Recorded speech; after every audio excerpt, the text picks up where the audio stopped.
Hi, this is Dr. Barbara Blackburn, and I'm excited to be here to talk for a few minutes about student motivation. Student motivation is always a challenge, particularly so in a remote learning setting. And there are two aspects of student motivation: value and success. Students are more motivated when they see value in what they're doing. They're more motivated when they feel successful. So, value is in part relevance. Do students see the real life connection with what you're doing?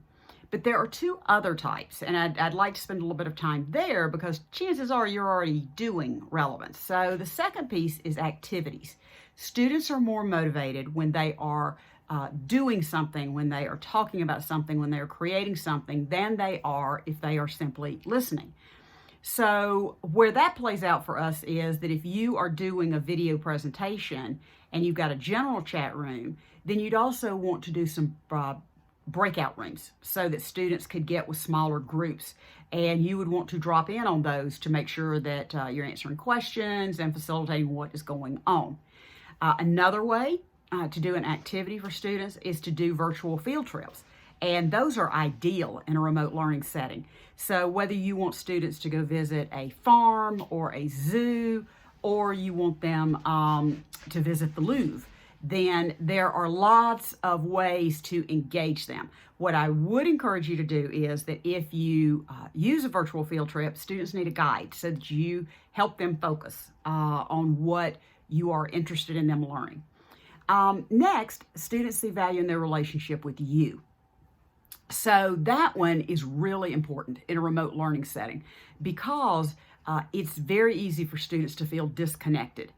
And there are some little things you can do. For example, if you notice, I don't fill up the whole screen, but you're getting a pretty good view of my face.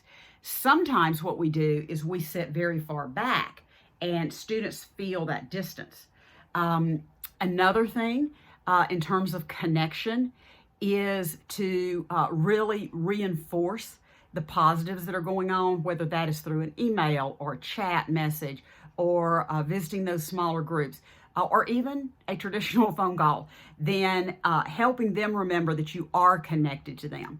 One last thing is if you are doing the video chats, some people use a backdrop. Some people just use whatever's in their home. And I think both of those work. This allows you to focus.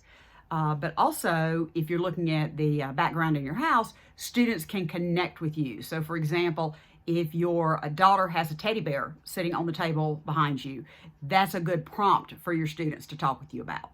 And finally, there's success. Students are more motivated when they feel successful. And that is particularly important when you are doing remote learning because they are on their own for many things. So that's where you're going to want to use lots of guides and graphic organizers. And one of the best tips I can give you is to give students and parents a schedule. Here's what we're going to be doing this week. Here's what you're doing today, and prioritize it so they know exactly what to focus on. I hope you've gotten a couple of tips for today, and I appreciate your time. Thank you.